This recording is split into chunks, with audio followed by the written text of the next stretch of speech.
WL TV. I am Rose, and today I am joined by a very special guest. We've got Maj here from the Royal Corps. Great, thanks for having me. No worries. We're here in Parramatta today, and we're excited because tomorrow is the match Matildas versus Chile, playing in their friendlies, competing towards the bit of practice before the Olympics, see how that goes, see if they can beat Chile again. They beat it twice last time. Yep. And so we've got Maj in town, who's quite excited. Yes, I've got the drum, got the megaphone. And so hopefully the Matildas' active support is going to be at full. Tomorrow's actually a nice day, 21 degrees tomorrow, so no excuses. Yeah, so I'm expecting that active support to be in full form. But we are here to talk about all the great news that happened this week regarding Matildas. So this is a Matildas W-League chat here. And yeah, great week. We've all had a great week. Sam Kerr had a great week too, can I just quickly throw in there. Meeting her favourite Wiggle. Oh yeah, of course. Was it Rosie? The dinosaur? I don't know, I don't have children. No, do I? It's like I just saw a dinosaur and people started making Wiggles jokes. So Sam Kerr's had a great week, but no. So obviously there's been the equal pay announcement this week. Great news, And overall, what's your general opinion on that one? Yeah, I think as far as things that are within the FFA's control, I think this is putting the two teams, the Socceroos and the Matildas, on really equal footing and sort of valuing both of the teams and what they bring to the table. And just when you think about the Matildas and the stories that you've heard about them having to work part-time jobs and just bringing up those tier 1 Matildas to have a wage that they can sort of rely on. This is a minimum wage, really. Or, they started with, can we at least just have a minimum wage? Like, that's how this all originated, yeah, really. When you think 2015, they had to go on strike. And to now, what's that, 4 years later, coming up with something that, is really sort of valuing and, showing equity within, the two teams within, from FFA. Yeah. And it is important to add, in that 4 years since the strike, the crowd is nothing, every single friendly, anything they play here in Australia, crowd numbers are high all the time. The sponsorship is insane. The amount of sponsorship that the Matildas have been receiving. It's amazing what a bit of publicity and investment can do. Yeah, exactly. And W-League as well. I mean, now we finally can watch all W-League games.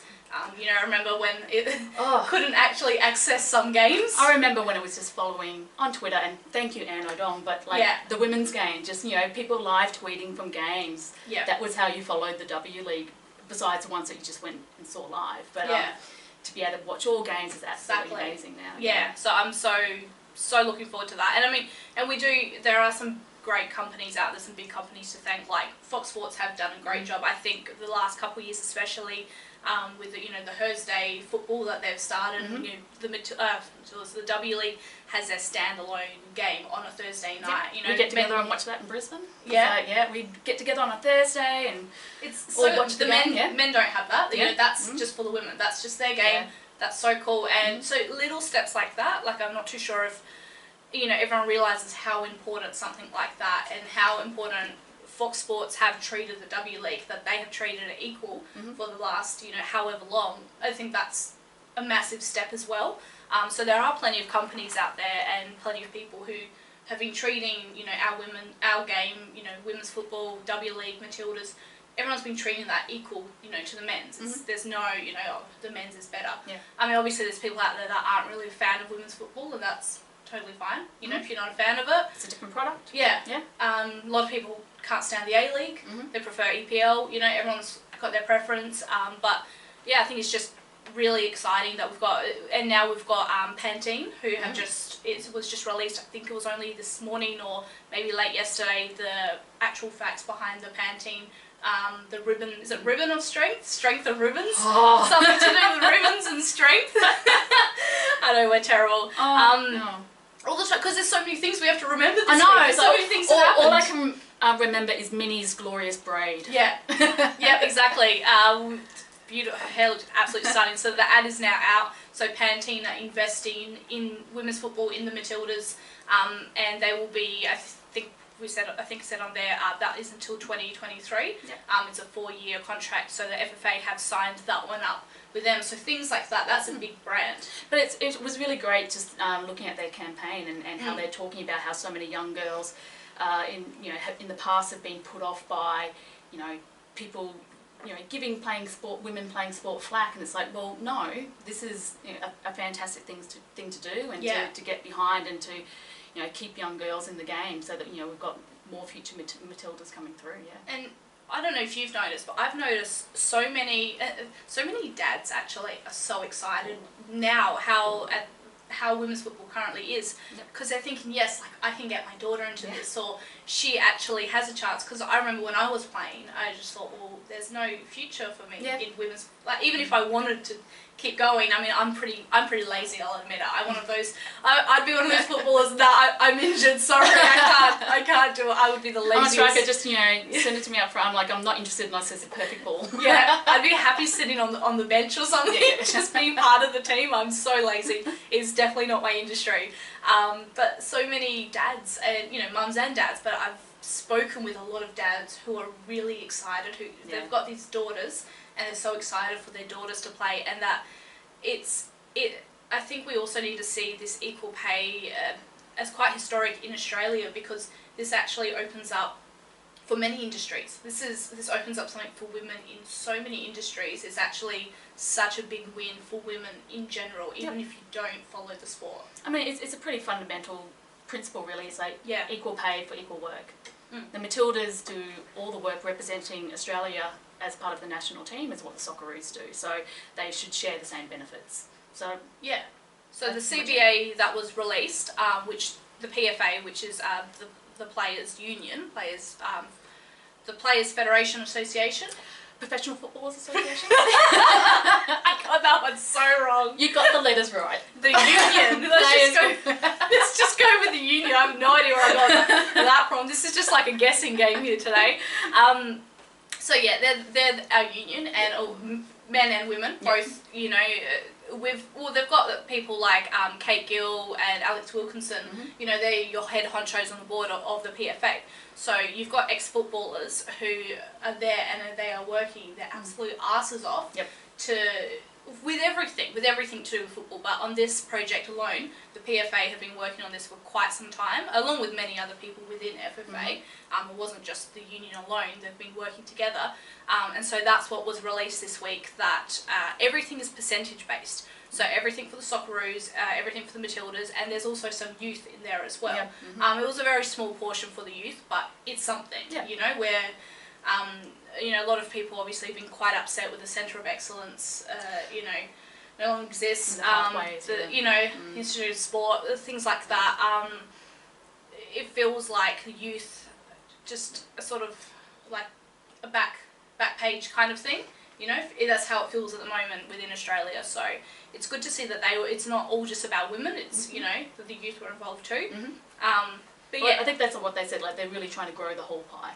So it's about sort of investing in all aspects of football in Australia, so that the whole thing grows. It's about all of Australia, and as well, a lot of people questioning where is this money coming from, obviously, and because there are a lot of people who are quite upset with how high their fees are, play just in general. If you're, someone like you or I playing just for our local club, fees are quite high, and it's been many people thinking, okay, my A-League membership's going to go up just for the women, or I'm going to be paying more just so that the women can get some money. Well, no, that's not the case.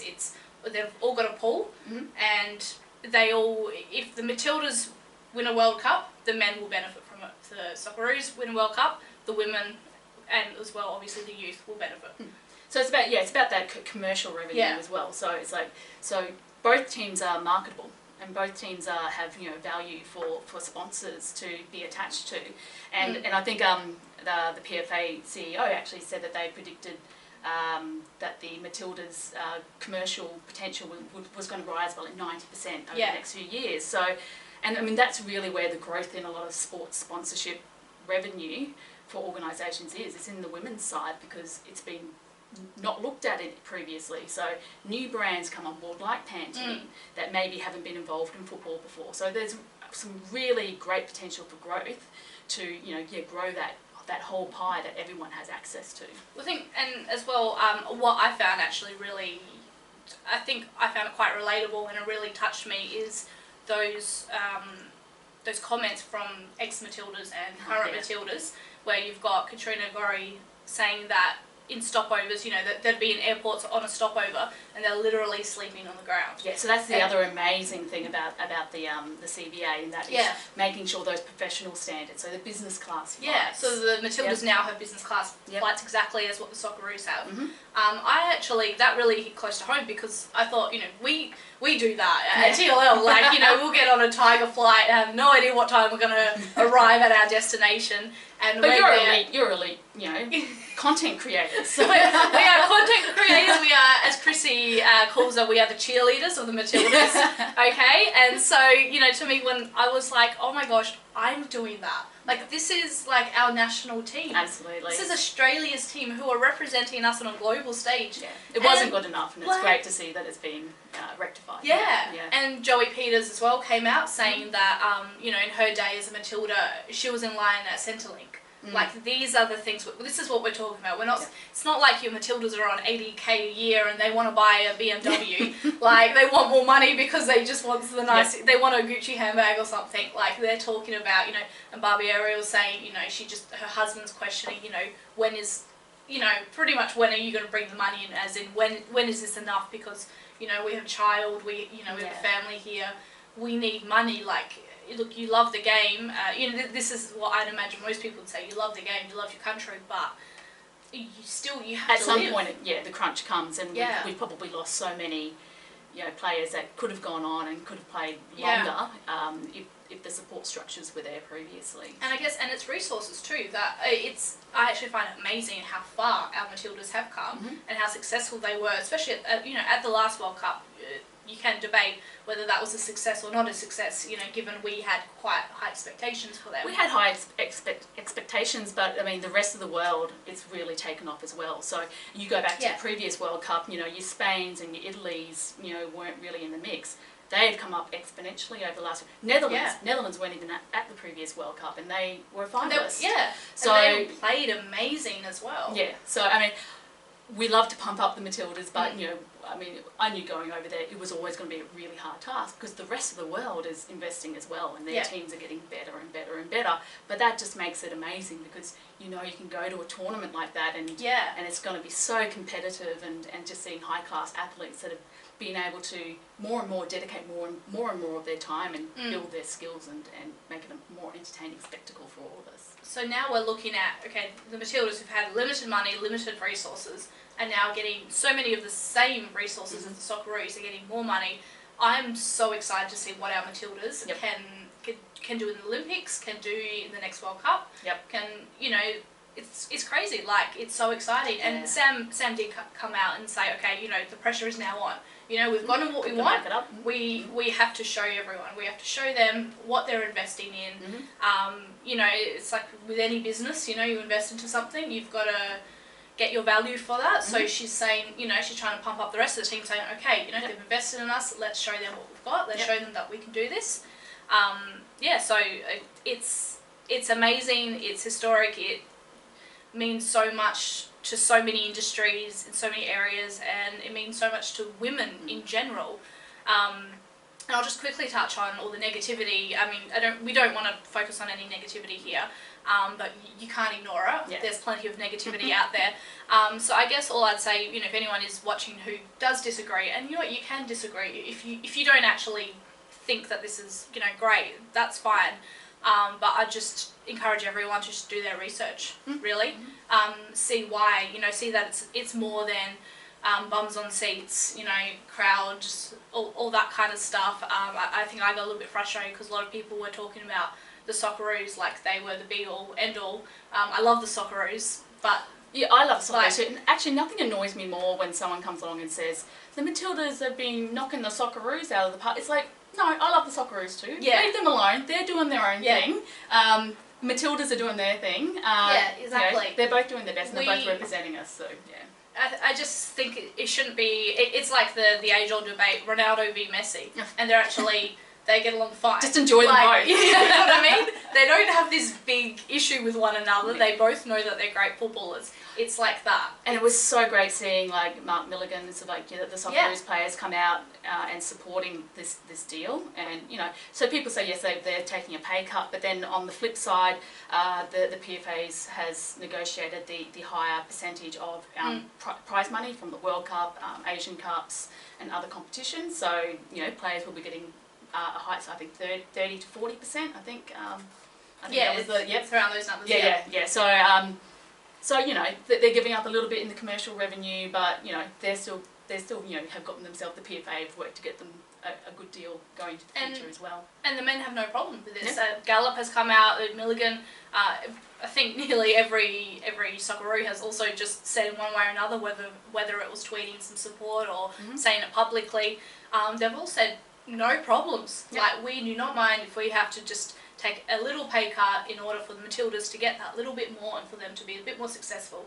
So I think that shows where Australia is as a whole. That shows what a great community we are. That is really, to me, that's inspiring to hear from our national team. That makes me love the Socceroos even more, that they're so willing to take a pay cut to allow that to the Matildas. And the Matildas have been, you know, nothing but grateful throughout this whole situation, and I can just imagine like how we would feel, how it's going to feel like tomorrow's match, how this is going to affect it. Like, I don't know, if I were them, I would just put my everything, because I'd be so happy. You know, I'm expecting such a good game because they have so much to play for and they have so much to be thankful and grateful for now, because everyone's supporting them. So that brings us over to the matches coming up, which is against Chile. So we've got, you know, just like what we did end of 2018 of last year. I had to fact check that one before I came on X. I thought, nah, that was only like March or something. It's only just happened. I can't even like remember. We're in November, guys. It's a whole year's gone, and a World Cup. We put our Christmas trees up in 3 weeks. Oh no! Like, that's the bit that's getting me. All right, we're gonna start going Christmas shopping. It's crazy. To be honest, I think we thought we would be here and we still wouldn't have the W-League fixture. We were like, are we ever gonna get it? But I know they had a lot of work to do around that. But you know, that's still going to be my joke of the whole season. I think there'll be a few tweets from me saying that was slower than the W-League fixture. Well, we've got to buy first round, so we're like waiting another week. So you guys are really confident. So they've obviously got their friendlies against Chile in preparation for the Olympics. How do you think they're going to go? I guess probably more the question is, how do you think Chile is going to go? Because I know, obviously, everyone would have seen in the news, there's a lot happening back at home for Chile.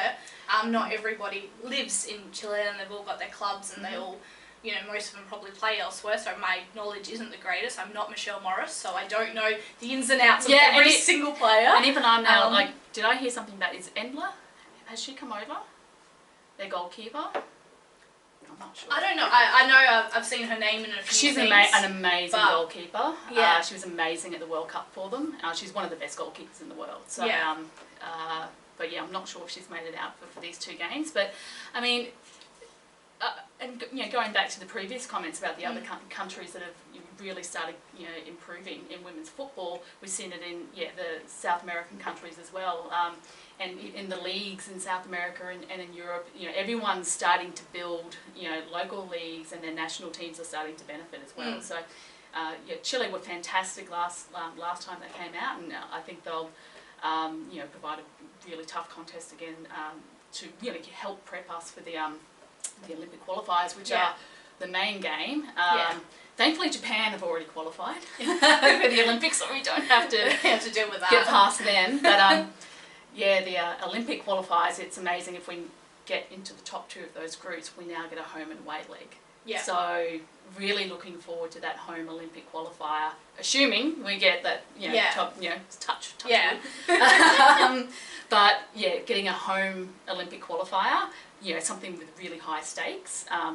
that's something that I expect everyone to get to wherever that is. I don't know, I assume it'll be Sydney or Melbourne, but that's going to be amazing. Yeah, well, I mean, for us right now, these games, all these games mean is a great day out, We go out and we have a good time. The and Chile fans are having a great time at the other end. Oh, it was so good. Yeah. The Penrith game, because we always get general admission tickets, and we because we just like to walk and just, I don't know, see the atmosphere, see what everything's like. I guess, with women's football right now, everything's changing so quickly and growing.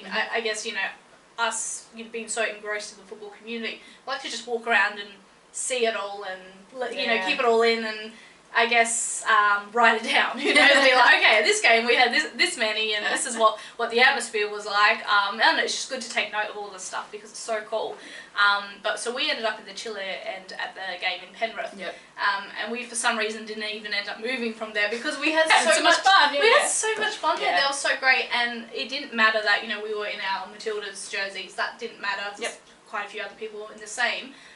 But yet Chile was still themselves with their flags and with their singing and dancing. They couldn't give a crap that there was any Australian fans around That's them. what we want to see. They didn't care. There was none of that. There was, kids, like young daughters, young, sons, everything.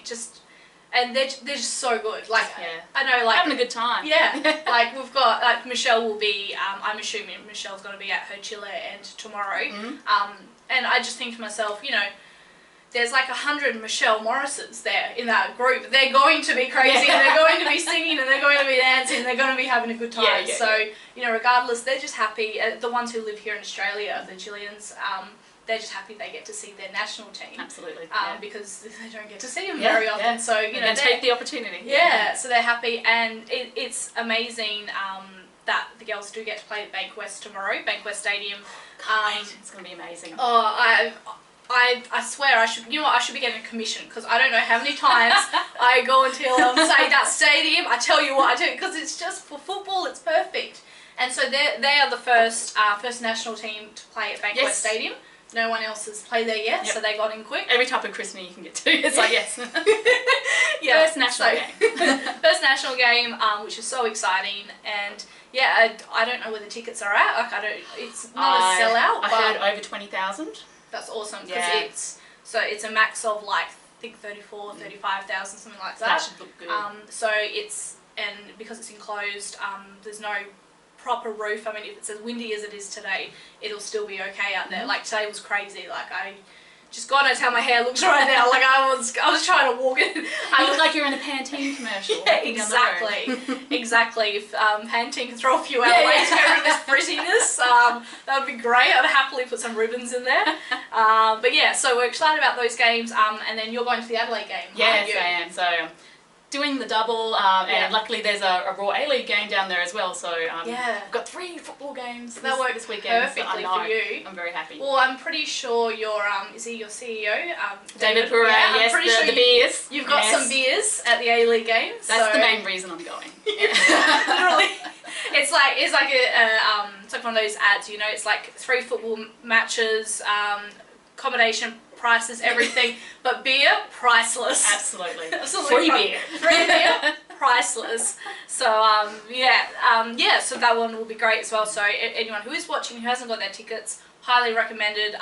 Those are my 2 favourite stadiums in Australia. The thing about Adelaide, they haven't had a Matildas game forever. So I remember. So excited. I was living in Adelaide when they had a Matildas Asian Cup? I think it was Asian game. Cup was the last time when Australia, it was 2000, let's say 6, something like that. Yeah, I can't even remember. I'm trying to remember. And no idea. It was a long time ago, so I know there's a lot of fans in Adelaide who are ultra excited to have the Matildas playing there. Yeah, so that's awesome. So if you live in Sydney, if you live in Adelaide, you haven't got your tickets yet, amazing day out. Take the family, take whoever you want.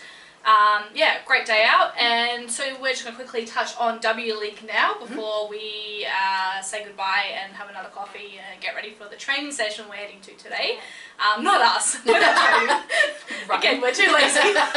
We're going to watch them train.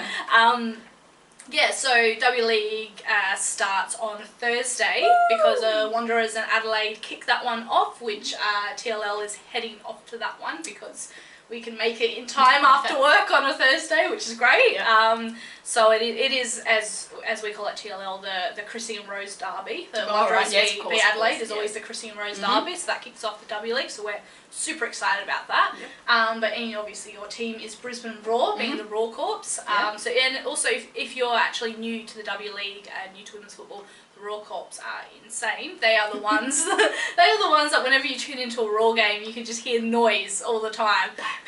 That is them. And Andy, Scottish accent on the megaphone. Yeah, that is them. So this season, I will be getting out to my first Brisbane Roar women's game. You know what? I haven't done either. I haven't done the Brisbane Roar men's or Brisbane Roar women's home game. Which one have you chosen? Have you decided yet? I haven't decided yet. Okay. No. I was thinking late November, but yeah, I'm still trying to figure that one out. Yep. So maybe if Pantene can send me really working on that one. Yeah, so how's your team looking? Oh, they're looking pretty good. Yeah, we're pretty happy. We've got a couple of old fan favourites in Tamika Yallop coming back after a year with City, and KK, Elise Cullen-Knight, coming back. So really happy about that. Today, Celeste Beret was just confirmed as coming back again. Yep. Polks, Polks. What would we do without Polks? But 6 Matildas. We've got Hayley Rasso, so 6 Matildas plus Carson Pickett, Celeste Beret, 2 high quality internationals, and then our local players like Alira Toby and actually another new player, striker Riley Baston from NPL Queensland. She was a Golden Boot winner there. Yeah. And she looks pretty handy, so got high hopes for her this season, so ultra excited. Do you still have India? Yes, we've got India. I love her. Yes. I love her and her facial expression. I love the way she plays. Yes. I think she's not only does she have an adorable personality, but I love how she is out there on the pitch. And she's one of my favourite songs, which is just the Indiana Jones theme song. So yeah, love her. She's so memeable as well. Her reactions are so memeable. So she's just great content all round. Yeah, great mix of great experience with those 6 Matildas, and then some great youth coming through as well. So exactly. Really excited for this season. Yeah. It's a tough one though. There's some of the other teams are stacking up as well. So what do you think? Do you think that you're title contenders, or do you think? Oh, absolutely. I think we're title contenders. It's going to be hard though. Up against your Melbourne City, Melbourne City. I think Matildas 2.0 or something. Yes.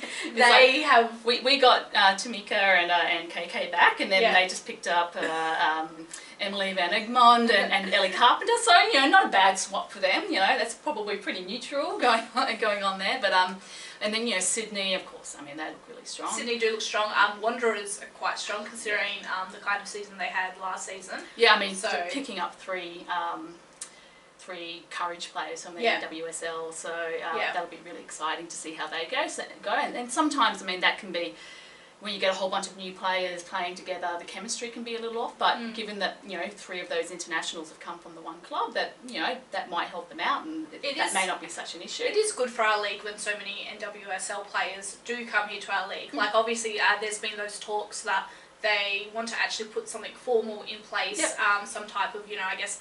Sister season, sister sort of agreement where they'll feed to one another, and as well, then that kind of comes in to what's interesting is obviously the debate to extend the season.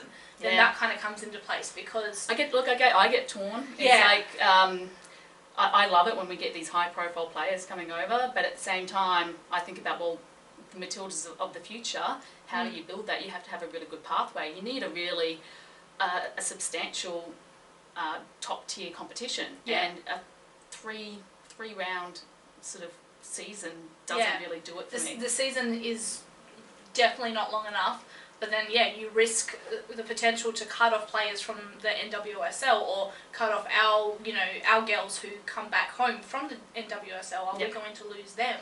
But then then you've got the European League, so Sam Kerr. I mean, and I often just think I'm happy for the W-League just to be a really strong league, whoever we've got. Yeah. And you make it a strong league by having good pathways from the NPL, leagues being able to feed up into the national competition. Yeah. You may not have the absolute top tier, because they might be over in Europe. I mean, but why can't we be a fantastic league that's churning out fantastic young players, blooding them like fantastic, so they get picked up by those huge leagues overseas. So I personally don't mind that model as much as I love having all the stars here at the moment, which I absolutely adore. But when you're just seeing the landscape and how it's changing, you know, I'm happy for a different model that, you know, doesn't necessarily rely on us, you know, tying ourselves to another league. Because at the moment our model, I guess, it isn't very exciting. It's not exciting for a player because, you know, if you're a player, you're aspiring to play at the NWSL because you want to go. I mean, they get great attendances, they get great atmosphere. It's you know, here, like, you got the Wanderers playing at like Marconi Stadium, which is a great stadium, but it's only like can only handle a few thousand people, so they may get only like 2,000 people there. You know, compare a couple thousand people to, you know, 15,000 in, you know, fantastic small rectangular stadium. So it's hard. Like, we do love our league and we love the players that are in our league, but we don't have that atmosphere yet. And there's many factors involved in that, and again, you know, maybe re-looking at the model, but how cool would it be if, you know, our league was one that players did look at, like, you know, I want to go play in the W-League. Like, that's so cool. You know, people over in the US going, I really want to play in the W-League. That is what you know, I aspire to play in the W-League. That would be so awesome to get to, a stage in that. So I think, you know, we can get there. I think we are able to get somewhere, but it'll take a lot of hard work. And I did see that Roops, who was working with us on the Talking Tildas, so he does a bit of work for the women's game and a few others. He has been hassling Greg O'Rourke. I saw the article came out on Women's Game today, hassling Greg O'Rourke about, you know, expansion towards W-League and, you know, women's football that within Australia, and they're working on it. It's, we need that step. We need that step, because, you know, the best players are going to be able to find somewhere, whether it's playing here, they can have their choice, or you know, getting into a good team in the NWSL or going over to Europe. But we need to have, you know, for those next tier players that we're wanting to see step up and make that jump in quality in their game, they need to have that really strong foundation in order to build that. Yeah, exactly. And I went to the NPL in New South Wales. I went to the grand final for the girls teams because they had them both going together. NPL 1, I'm trying to remember because there's so many damn NPLs. You know, NPL 1 or 2, I don't know. They had someone going on that side and they had the main one on the other side. And we were running from side to side because we just wanted to engross ourselves in everything. And it was it was so cool. I don't know, it's so hard to describe where women's football is at the moment. But there was so much energy. This is just like a local, you know, NPL. It's, you know, quite low in the scheme of things here in Australia. Capitalise on it. It was just so awesome, and the young girls who, you know, also play for the same club, and you know, just the 12-year-olds and stuff, and they're like little cheerleaders out there screaming and having the time of their life. And it's like that stuff. I don't know, I just think as a female who did play back in the day and got lazy and stopped playing, I see that stuff, and I guess it kind of takes me back to my childhood, and I hate that I never really had that, but I'm so excited that future generations now have that, and that they have these Matildas to look up to, because I didn't know much about the Matildas at a young age. They weren't on my TV. They weren't. I didn't know how to access them. I wasn't sure. My family was very, you know, into men's football and the Italian league and things like that. So I didn't have the access. I think it goes back to what you were saying with getting the visibility of games. Because I remember when I first got into the Matildas, it was seeing a World Cup on the ABC. I can't remember which one. I think it was. I think it may have been German one. So, but you know, I wouldn't have come across it if it wasn't. There. One afternoon, turn the television on and, okay, here's this World Cup that we're playing in, and it's amazing. So, I think that visibility is really, really vital.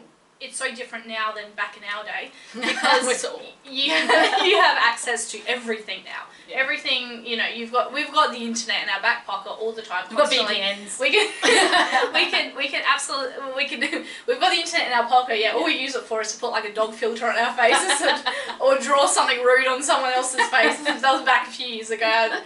We're terrible people. We honestly, our society. No, but so we've got access to everything. So now it's more why should I watch this? You know, I can watch anything. I can watch any league anywhere. Mm-hmm. Why should I be watching this one? So as well, it's, you know, that's where we kind of argue, you know, more advertising would be great, more, you know, trying to attract a younger generation, you know, maybe like the 15, 16-year-olds, those ones, attract them to come out to Matildas games and W-League games, and, you know, Absolutely. it is, I really like that the A-League teams, most of them, I don't know if all of them have it yet, do have free access to W-League games. Yes. I think that is so awesome. I mean, it's still fantastic to just, you know, get your own, get a W-League membership, especially if you're never going to go to an A-League game. We have both at Brisbane. So if you're a full member, you get access to all the W-League games. But we also have standalone W-League memberships, which I know a few of the guys in the Raw Call, they get them because they're not as interested in the A-League, but I'm a full member. I like going to see both, so I'm happy as Larry. My membership gives me everything. Yeah, I think that's so good. That is so awesome that you can just you can get into W-League games for free. So again, if you check out your membership would tell you, and it's T's and C's, whether you can get into W-League games. So if you're still getting into it, you know, check that out, go to a game, maybe, you know, come see us at the Chrissy Rose Derby this Thursday if you're in Sydney. Come to a Brisbane game, you'll always see us. We'll be the ones with the flags and the drum and the megaphone. And so we should really, we have been, as per usual, yapping on for ages, because we always are yapping on for ages here on the show. So we should really wrap it up. So any final words? Anything like plug? Yeah. We've got our Raw Call launch on the 16th of November at Lions FC, which we're going to be playing 4 of our games this season. So if you're in Brisbane and love the Raw W-League, come along on the 16th of November. Starts at 2 o'clock at Lions FC. Awesome. They don't bite, even though they're the Lions. Yeah. The Raw Corps. Couldn't resist any on like a bad joke there. Could not resist. Alright, well, I've been Rose, this has been Maj, and we are heading off to Bankwest Stadium shortly so we can watch the Matildas train, and probably, you know what, like we said, they're at Bankwest Stadium, so they won't get blown away. I was going to say, we might lose a couple, but no, they're all good. We will make sure that they are safe getting to the stadium, because they are our pride and joy. This weekend's all about Matildas, all about W-League. I know A-League exists this weekend, but you know, I can't multitask, so for me it's all about the girls this weekend. And yeah, thank you for listening to us ramble on for a little bit, and I hope we've cleared up a few things. And if you've got any further questions that you'd like us to clear up for whatever reason, because people always like to ask us, then feel free to ask us. We will clear it up a little bit more if need be. So thank you for watching, and have a good day and have a good weekend. See ya. See ya.